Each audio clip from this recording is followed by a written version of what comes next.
நான் இரு புருவங்களுக்கு மத்தியில்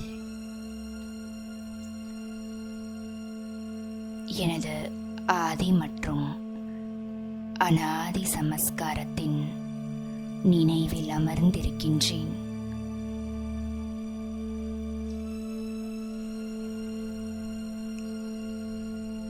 ஞானக்கடல் சிவபாபா எனக்குள் அனைத்து விதமான ஞானத்தை நிரப்பி ஒவ்வொரு விஷயத்திற்கும் முழுமையான புரிதலை தந்திருக்கின்றார்.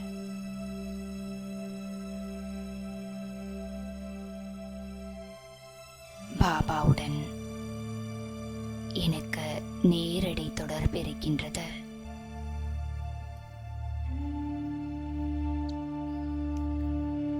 சமயத்திற்கேற்றவாறு நான் புத்திசாலியாகி பாபாவை பயன்படுத்தி அதீத வெற்றி அடைகின்றேன்.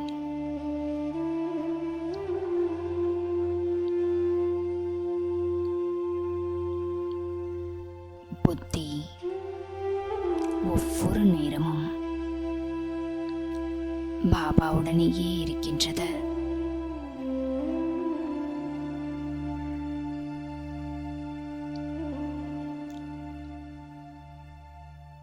எனது புத்தி சுத்தமாகவும் தெளிவாகவும்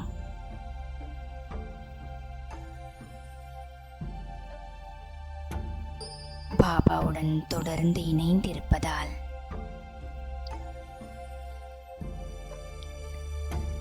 அனைத்து விதத்திலும் நான் புத்தி கூர்மையுடையவனாக இருக்கின்றேன்.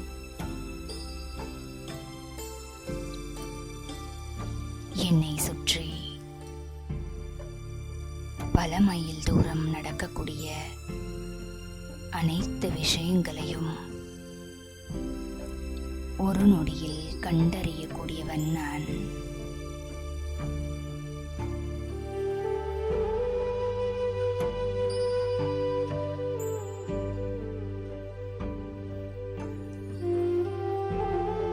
ஞானம் யோகம் நிறைந்த சூழ்நிலைகளை கண்டு ஆடாத அசையாத ஆத்மா நான்.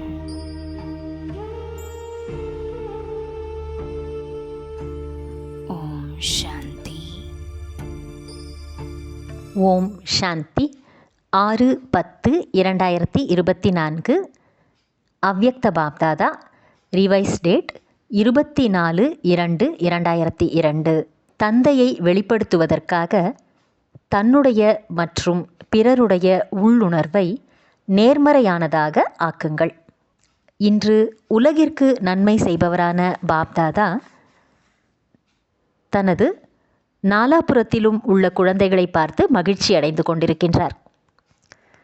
ஒவ்வொரு குழந்தையின் மனதின் ஊக்கத்தை பார்த்து கொண்டும் இருக்கின்றார், கேட்டுக்கொண்டும் இருக்கின்றார். அனைவரின் மனதிலும் ஒரே லட்சியம்தான் இருக்கிறது.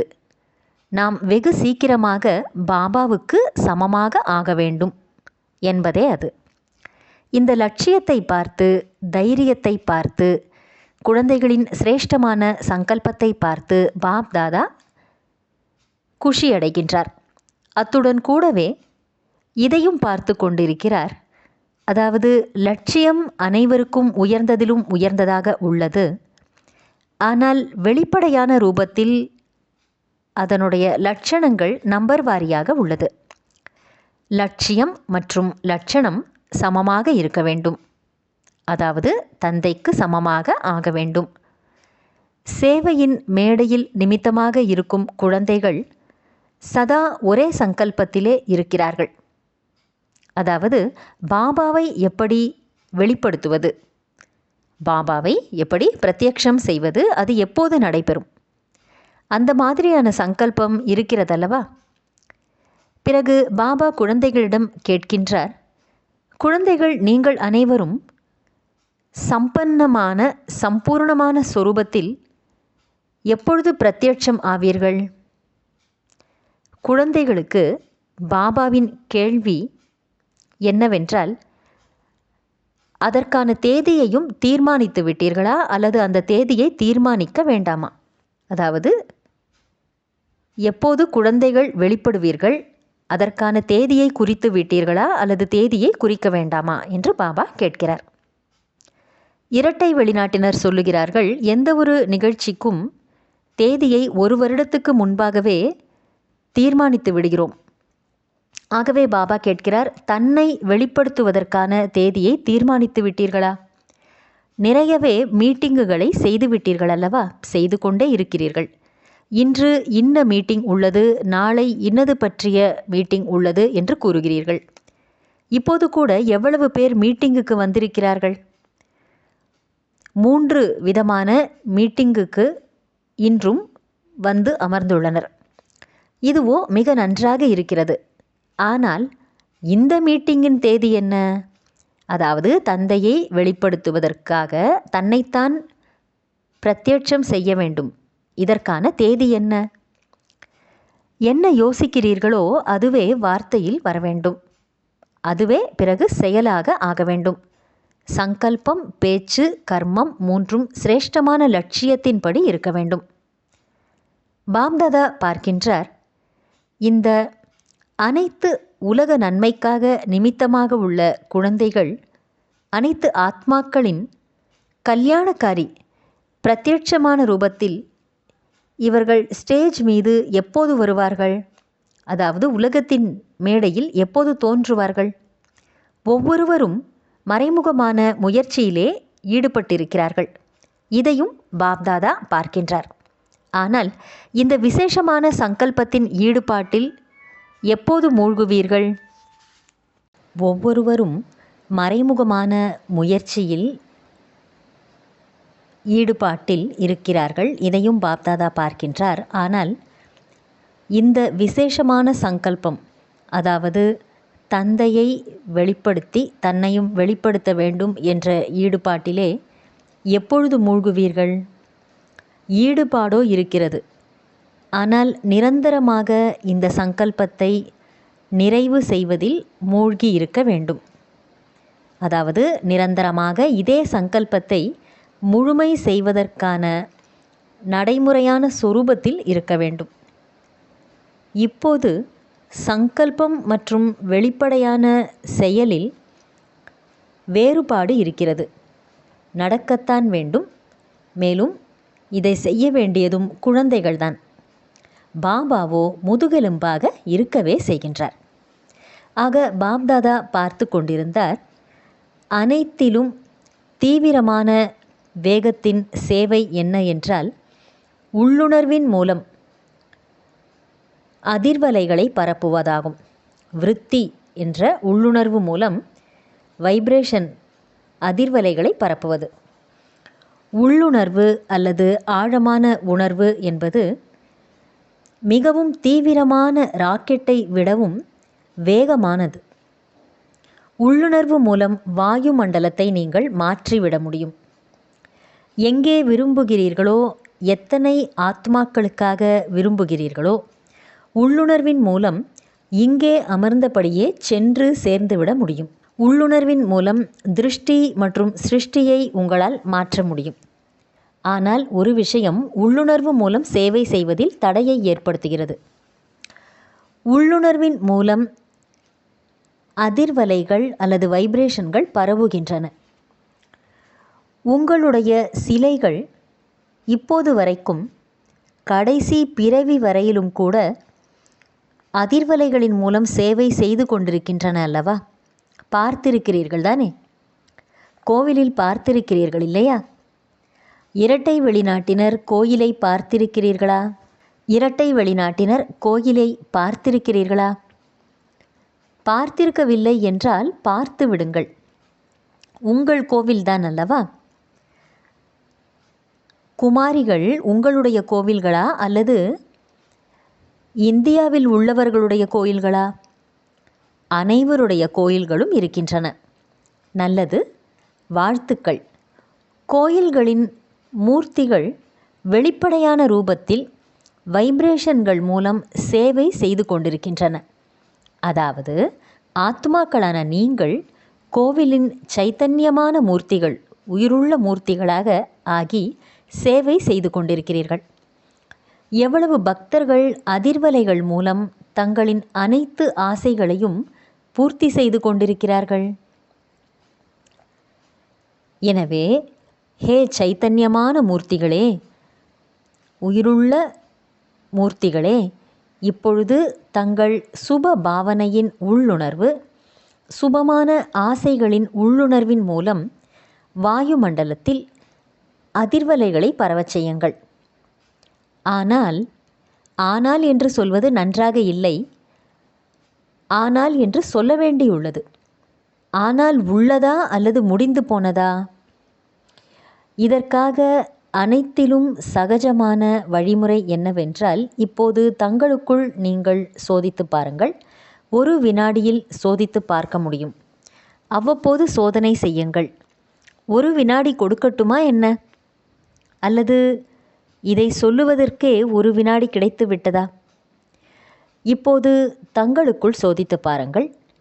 என்னுடைய உள்ளுணர்வில் எந்த ஆத்மாவுக்காகவும் ஏதேனும் எதிர்மறையான அதிர்வலைகள் உள்ளதா? உலகத்தின் வாயுமண்டலத்தை மாற்ற வேண்டும். ஆனால் தன்னுடைய மனதில் எந்த ஒரு ஆத்மாவுக்காகவும் வீணான வைப்ரேஷன் அல்லது உண்மையான வைப்ரேஷனும் கூட எதிர்மறையாக இருக்குமென்றால் அவர் உலக மாற்றத்தை செய்ய முடியாது. தடை ஏற்பட்டு கொண்டே இருக்கும், தாமதமாகிவிடும். வாயுமண்டலத்தில் சக்தி வராது. குழந்தைகள் அநேகம் பேர் சொல்கிறார்கள், அவரே இப்படித்தான் இருக்கின்றார் இல்லையா, இப்படித்தானே இருக்கிறார், ஆக வைப்ரேஷனோ இருக்கும் அல்லவா. பாபாவுக்கே கூட குழந்தைகள் ஞானம் கொடுக்கிறார்கள். பாபா, உங்களுக்கு தெரியாது, அந்த ஆத்மாவே அப்படித்தான். ஆனால் பாபா கேட்கின்றார், அவர் கெட்டவர், தவறானவர், அப்படி இருக்கக்கூடாது. ஆனால் கெட்டது தவறானதை தனது உள்ளுணர்வில் வையுங்கள் என்று பாபா இதை அனுமதிக்கிறாரா என்ன? இதை பாபா ஏற்றுக்கொள்ளவில்லை என்று யார் புரிந்து கொண்டிருக்கிறார்களோ அவர்கள் ஒரு கையை உயர்த்துங்கள். டிவியில் காட்டுங்கள். நல்லது, கையை உயர்த்தியிருக்கின்றோம் என்று நினைவில் வைத்து கொள்ள வேண்டும். எதுவரை ஒவ்வொரு பிராமண ஆத்மாவுக்கும் தனது உள்ளுணர்வில் எப்படிப்பட்ட ஆத்மாவுக்காகவும் வைப்ரேஷன் எதிர்மறையாக உள்ளதோ அதுவரை உலக நன்மைக்காக உள்ளுணர்வின் மூலம் வாயுமண்டலத்தில் வைப்ரேஷனை பரவச் செய்ய முடியாது. இதை பக்காவாக புரிந்து கொள்ளுங்கள். எவ்வளவுதான் சேவை செய்தாலும் சரி, தினந்தோறும் 8 சொற்பொழிவுகள் செய்தாலும், யோக ஷிவிர் நடத்தினாலும், அநேக விதமான கோர்ஸுகளை நடத்தினாலும் சரி, யாருக்காவது தன்னுடைய உள்ளுணர்வில் ஏதேனும் கெட்ட அல்லது எதிர்மறையான வைப்ரேஷனை வைக்காதீர்கள். அதாவது யார் ஒருவரின் பொருட்டாகவும் தனது உள்ளுணர்வில் ஏதேனும் கெட்ட அல்லது எதிர்மறையான அதிர்வலைகளை வைத்து கொள்ளாதீர்கள். நல்லது, அவர் கெட்டவர், நிறைய தவறுகள் செய்கின்றார், அநேகம் பேருக்கு துக்கம் தருகின்றார் என்றால் நீங்கள் அவரது துக்கம் கொடுப்பதில் பொறுப்பாவதற்கு பதிலாக அவரை மாற்றுவதற்கு உதவியாளராக ஆக முடியாதா? துக்கத்தில் உதவி செய்யக்கூடாது. அவரை மாற்றம் செய்வதில் நீங்கள் உதவியாளர் ஆகுங்கள். இவர் மாறமாட்டார் என்று நீங்கள் புரிந்து கொள்ளுகிற மாதிரி அப்படி ஒரு ஆத்மா கூட இருக்கிறாரா என்ன? உங்களுடைய தீர்ப்பில் அவர் மாறக்கூடியவர் இல்லை என்றே வைத்துக்கொள்வோம். ஆனால் நம்பர் வாரியாகவோ இருக்கத்தானே செய்கின்றார்கள் அல்லவா?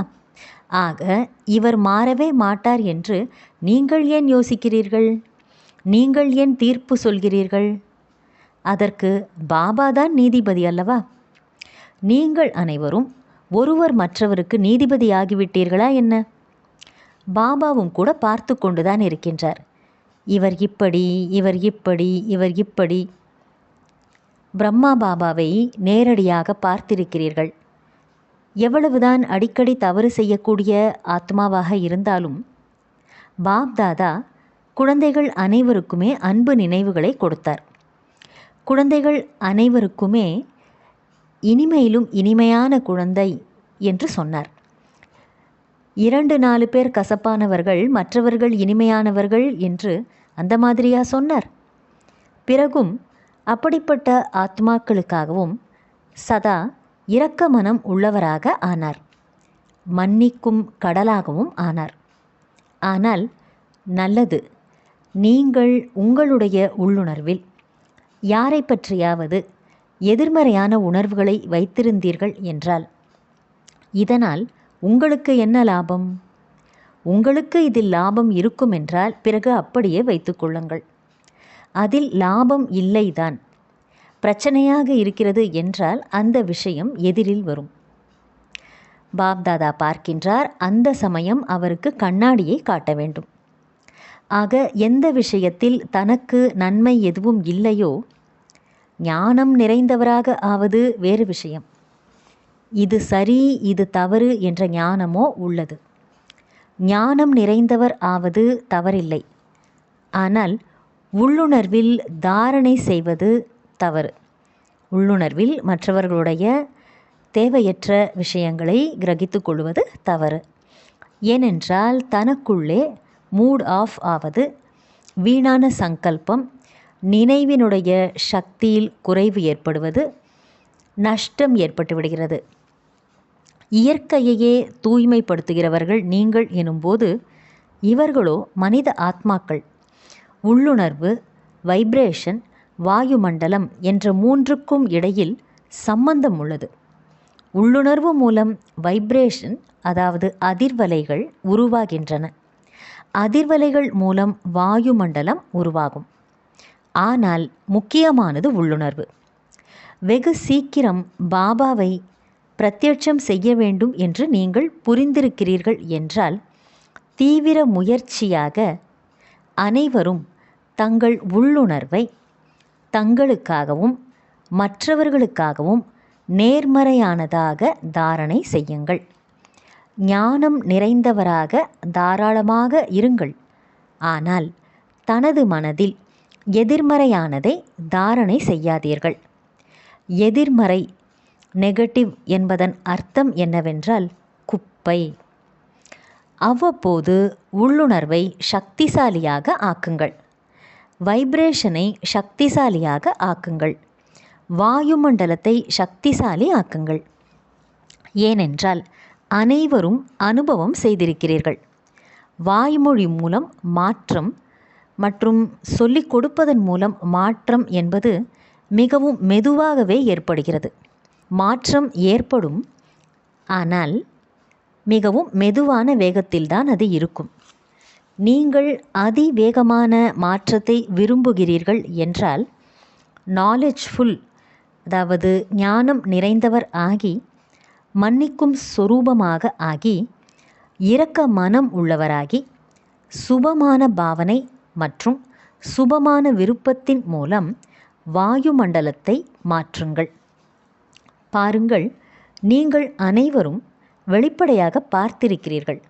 மதுபனுக்கு யாரெல்லாம் வருகிறார்களோ அனைத்திலும் அதிகமாக எந்த விஷயத்தின் பிரபாவம் ஏற்படுகிறது? வாயுமண்டலத்தின் பிரபாவம்.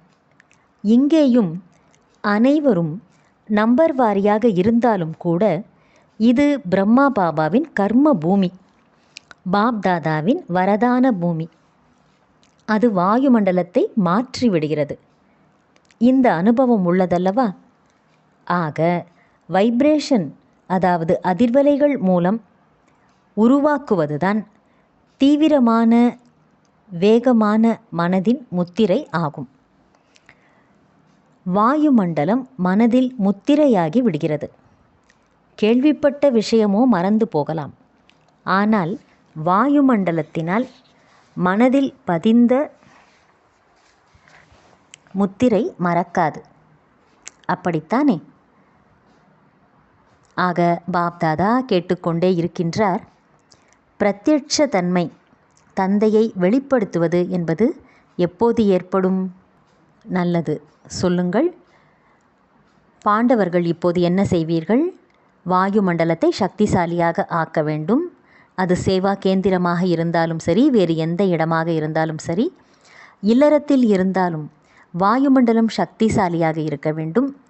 நாலாபுரத்திலும் உள்ள வாயுமண்டலம் சம்பூர்ண நிர்விக்னமாக இரக்க மனம், சுபபாவனை மற்றும் சுபமான விருப்பத்துடன் கூடியதாக ஆகிவிட்டால் பிரத்யட்ச தன்மைக்கு தாமதம் ஆகாது.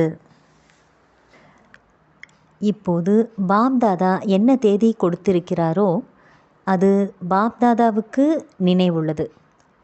கணக்கையோ கேட்பார் அல்லவா? ஒவ்வொருவரும் தனது கணக்கையோ வைத்திருக்கிறார்கள் இல்லையா? கணக்கில் இதைத்தான் சோதனை செய்வார் இல்லையா? உள்ளுணர்வில், பார்வையில், பேச்சில் இரக்க மனம், சுபபாவனை, சுபமான விருப்பம் உள்ள ஆத்மாவாக எத்தனை சதவிகிதம் இருந்தீர்கள்? இப்போதும் 15 நாட்களே இருக்கும் அல்லவா? அதிகம்தான். யார் செய்யவில்லையோ 15 நாளில் செய்துவிட்டால் பாஸ் ஆகி விடுவீர்கள். அதாவது பாபா அந்த காலத்தில் 15 நாளுக்கான வீட்டு பாடம் கொடுத்திருக்கிறார். நடந்து முடிந்ததற்கு முற்றுப்புள்ளி வைக்க வேண்டும் மற்றும் இரக்கத்தின் கடலாக வேண்டும், மன்னிப்பின் கடல் ஆக வேண்டும். அனைவரும் கேட்டீர்களா? நல்லது. அனைவரும் சொல்கிறார்கள், தந்தை பிரத்யட்சம் ஆக வேண்டும், பிரத்யட்சம் ஆக வேண்டும் என்று. ஆனால் முதலில் நீங்களே பிரத்யட்சம் ஆகுங்கள். பாபாவும் கூட குழந்தைகள் உங்கள் மூலம் பிரத்யட்சம் ஆவார், வெளிப்படுவார் அல்லவா? நல்லது. இப்போதே உங்களுடைய உள்ளுணர்வை ஒருமுகப்படுத்த முடியுமா? எங்கேயும் உள்ளுணர்வு என்பது குழப்பத்தில் வந்துவிடக்கூடாது. அசையாததாக, ஒருமுகப்பட்டதாக, சக்திசாலியாக இருக்க வேண்டும். பாப்தாதா இந்த விஷயத்தில் ட்ரில் செய்ய வைத்தார். நல்லது. நாலாபுறமும் உள்ள சேவை செய்யக்கூடிய குழந்தைகள் அனைவருக்கும் சதா தங்களின் சிரேஷ்டமான வைப்ரேஷன் அதிர்வலைகள் மூலம் சேவை செய்யக்கூடிய, தீவிர வேகத்தின் முயற்சி செய்யக்கூடிய குழந்தைகளுக்கு சதா மன்னிக்கும் மாஸ்டர் கடல், சதா சுபமான பாவனை மற்றும் சுபமான விருப்பத்தின் மூலம் மிகவும் பலவீனமான ஆத்மாக்களையும் கூட சக்திசாலியாக ஆக்கக்கூடிய மாஸ்டர் சர்வசக்திவான் குழந்தைகளுக்கு பாப்தாதாவின் மிக மிக அன்பான நினைவுகள் மற்றும் நமஸ்தே. வரதானம். சமயத்துக்கேற்றவாறு ஒவ்வொரு காரியத்திலும் வெற்றி அடையக்கூடிய ஞானம் நிறைந்த ஆத்மா மற்றும் யோகம் நிறைந்த ஆத்மா ஆகுக. விளக்கம். ஞானத்தின் அர்த்தம் என்னவென்றால் புரிதல் என்பதாகும். யார் சமயத்துக்கேற்றவாறு புத்திசாலித்தனமாக காரியங்களை செய்து வெற்றி பெறுகிறார்களோ அவர்கள்தான் புத்திசாலி என்று அழைக்கப்படுவார்கள். புத்திசாலி ஆத்மாவின் அடையாளம் என்னவென்றால் அவர் ஒருபோதும் தோல்வியடைய மாட்டார். மேலும் யோகி ஆத்மாவின் அடையாளம் என்னவென்றால் க்ளீன் அண்ட் கிளியர் புத்தி, சுத்தமான தெளிவான புத்தி உள்ளவராக இருப்பார். யாருடைய புத்தி சுத்தமாக தெளிவாக இருக்குமோ அவர் ஒருபோதும் எனக்கு தெரியவில்லையே, ஏன் இப்படி ஆகிவிட்டது என்ற வார்த்தையை சொல்ல மாட்டார். இந்த வார்த்தையை ஞானி மற்றும் யோகி ஆத்மாக்கள் ஒருபோதும் பேச மாட்டார்கள். அவர்கள் ஞானம் மற்றும் யோகத்தை ஒவ்வொரு கர்மத்திலும் நடைமுறையில் கொண்டு வருவார்கள். ஸ்லோகன். யார் தன்னுடைய ஆதி மற்றும் அனாதி சுபாவ சமஸ்காரங்களை நினைவில் வைத்திருக்கிறார்களோ அவர்கள்தான் ஆடாத அசையாதவராக இருப்பார்கள். நல்லது. ஓம் சாந்தி.